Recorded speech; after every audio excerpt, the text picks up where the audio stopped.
Bago tayo magsimula, gusto ko munang pasalamatan kayong lahat sa patuloy ninyong suporta. Tunay pong nakakataba ng puso ang inyong walang sawang panunood at pagtangkilik sa ating munting channel. Nagtanong si Harong kung totoo ang sinasabi niya. Sagot niya, syempre naman. Sa totoo lang daw, wala naman siyang pakialam sa kanila. Maaari silang umalis kahit kailan nila gusto. Ngunit hindi ngayon. Kailangan muna niyang makipagkita sa pinuno ng maliit na palasyo. Nagulat siya sa balitang ito. Naisip niya, yung pinuno ng maliit na palasyo. Isnabero at mapang-abusong manghuhuli ng katawan, depende sa trip. Isang pervert yun. Tinanong niya kung pwede ba siyang tumanggi. Tumawa si Junction, paano ka kikita ng pera kung ganun? May utang sakin ang ama mo, kaya dapat lang na ibenta ka. Sumigaw si Harong na tutol siya rito. Itinuro ni Junction na ang ama niya ay binibigyan ng gamot hanggang ngayon. Alam ba raw niya kung gaano kamahal ang mga iyon? Hindi naman daw iyon ibinibigay ng libre. Hindi ba't mahirap silang makaalis sa lugar na ito kung kasama niya ang ama niya? Hindi na raw niya makikita ang totoong buhay. Paano kung magustuhan siya ng pinuno at gawin siyang konkabina? Napaluha si Harong, nanginginig ang buong katawan. Tinanong ni Jong Chun kung anong gagawin niya kapag namaga na ang kanyang mga mata sa kaiyak. Gusto ba raw talaga niyang makita ang kanyang ama na magdusa? Kaya ba niya ito? Sumigaw siya at tinawag ang kanyang mga tauhan. Nangangatog, sinabi ni Harong na pumapayag siya, pero huwag lang nilang sasaktan ang kanyang ama. Sinabi ni Janju na dapat noon pa siya pumayag. Malapit na raw ang oras niya. Kailangan na niyang maghanda, at mas mabuting huwag na raw siyang magsalita ng kung ano-ano. Alam naman daw niya kung sino ito. Hindi nito gusto ang maraming daldal. Dapat daw niyang tandaan ito. Kung gusto niyang mabuhay, sapat na ito para mapalapit sa puso nito.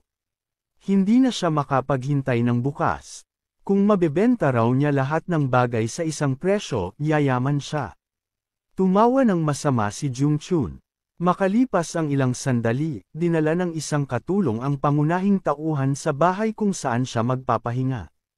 Napatingin siya sa paligid at naisip na halos imposibleng magkaroon ng sapat na tubig sa lugar na iyon, pero napakagarbo ng mga silid. Wala man lang daw pwedeng pagnakawan. Pwede kayang makabawi ng pera rito sa ibang paraan. Siguro sa pamamagitan ng ipinagbabawal na sangkap. Ayon sa batas, ang paggawa ng mga ipinagbabawal na sangkap ay pinapayagan lamang sa Poison Palace. At kapag nilabag ito, may mga mabigat na parusa. Kung pinipilit ang mga manggagawa na gumamit ng mga ito, kung ganon. Tama ang hinala niya, si Taek ang pangalawa. Hindi niya mapapatawad ang pinuno ng nayon. Ngunit hindi niya ito mahanap. Nilibot na niya ang buong lambak. Para makapagpadala ng 1,000 taga-nayon, kailangan ng isang buong hilingan, pero wala namang angkop na lugar dito. Pagkatapos, humingi ng pahintulot si Haryong na pumasok. Sabi ng MC, pwede siyang pumasok. Tiningnan siya ni Shinzo na may pagtataka. Nagpakilala si Harong, at naisip ng bida, marami ba talagang magagandang dalaga sa loob ng demonic cult mula pa noon? Maganda nga siya, sabi niya habang tinatanong siya nito. Nagulat ang MC habang tinitingnan siya. Naisip ng MC na tiyak na ipinadala siya ng pinuno ng nayon. Anong dapat niyang gawin? Mukhang hinala ito. Isang taong kilala bilang pervert ang biglang nagpadala ng babae. Imposibleng magkamali sa ganitong sitwasyon.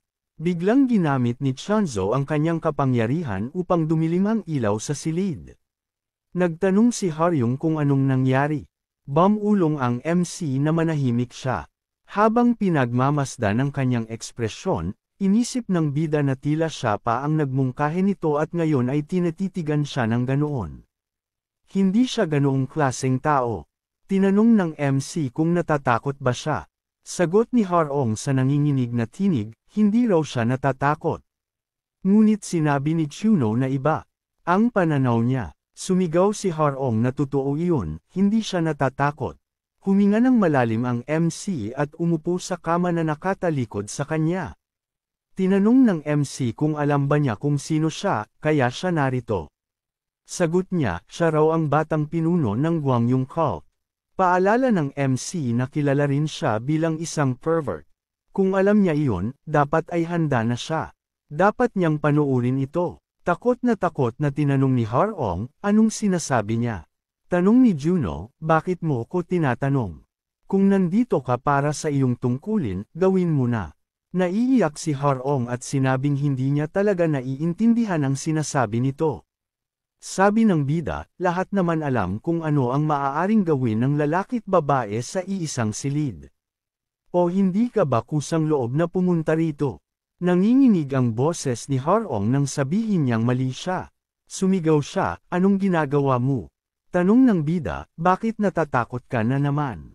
Kung wala kang gagawin, dapat ako na ang magsimula. Sabi niya, kailangan niya ng oras. Sabi ng MC, siya raw ang nag-alok nito, tapos ngayon kailangan pa niya ng oras. Niloloko lang ba siya nito? Mahinang sabi ni Harong na wala pa siyang karanasan. Napabuntong hininga ng malalim ang MC at sinabi na bumalik na lang siya. Nagulat si Harong. Paalala ni Shinso na umalis na siya. Hindi raw niya gusto ang mga babaeng walang karanasan.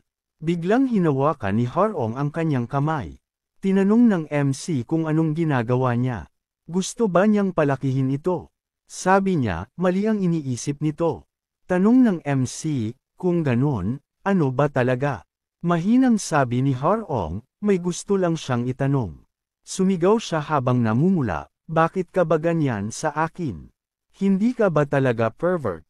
Sagot ng MC, nasabi na niya, hindi siya ang tipo nito.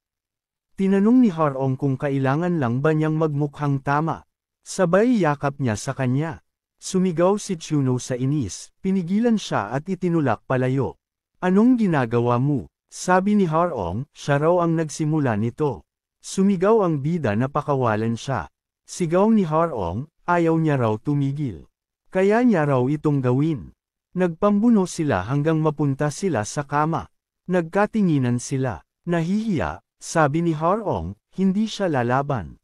Naisip ng bida, ginagawa niya ba ulit akong mukhang pervert? Sabi ng MC, kung ayaw niya, kailangan niyang alisin ito.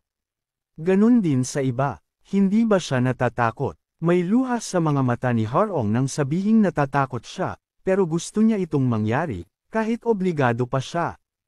Sabi ni Juno, papayag siya kung ito talaga ang gusto nito.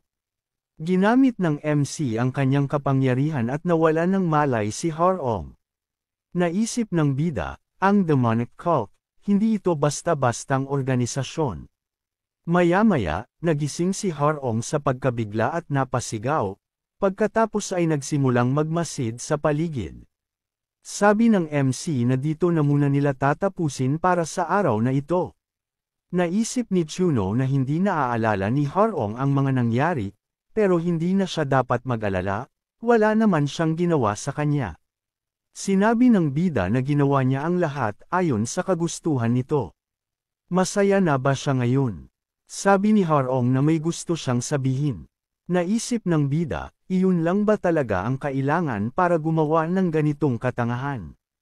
Tinanong ng MC, ganito ba talaga kaseryoso yan? Umiiyak si Harong at pabulong na nagsalita ng kung ano. Naisip ni Chuno na kahit wala namang nangyari, hindi niya ito alam, kaya magdurusa pa rin siya. Pagkatapos, nagpasalamat si Harong sa batang pinuno. Sabi ng MC, dapat sa mga nanakit sa kanya siya magpasalamat.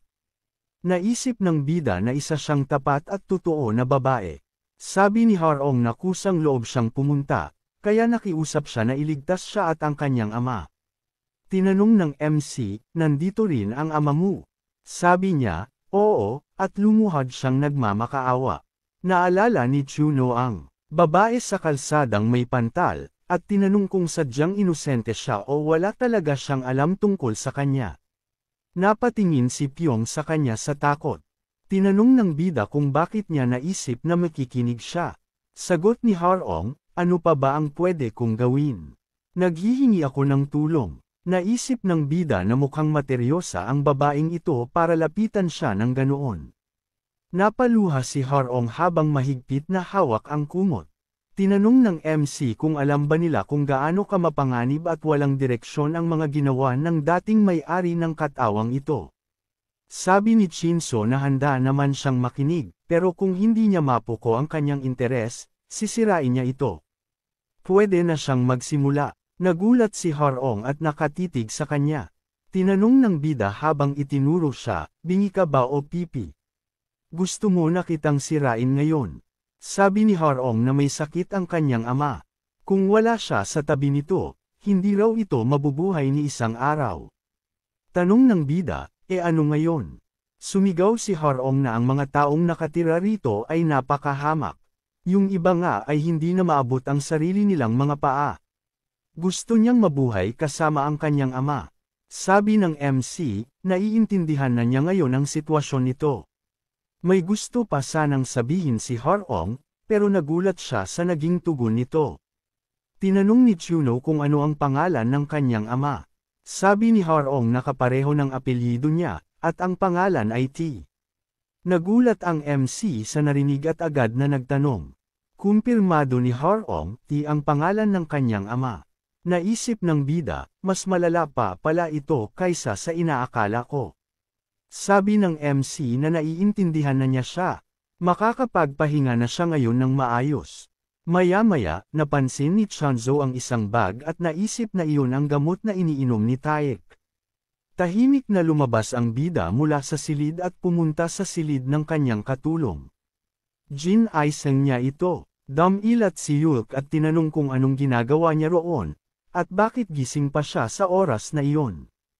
Ipinatong ng MC ang bag sa mesa at tinanong kung alam niya kung ano ito. Dapat niya raw tingnan ito. Nang tumapon ang laman sa mesa, napansin ni Yak na pamilyar ang itsura nito. Tinanong niya kung saan nakuha iyon, mukhang mamahalin. Tinanong ni Chuno kung ito ba ay ipinagbabawal na substance. Sabi ni Yak, kamukha raw talaga nito. Ginamit niya na raw noon. Dahil dito, ipinagbawal ng pinuno ng Demon Cult ang matitinding parusa, at ngayon ay matatagpuan na lamang ito sa Palace of Monstrous Venom. Naisip ng bida, ako ba talaga ang dahilan nito?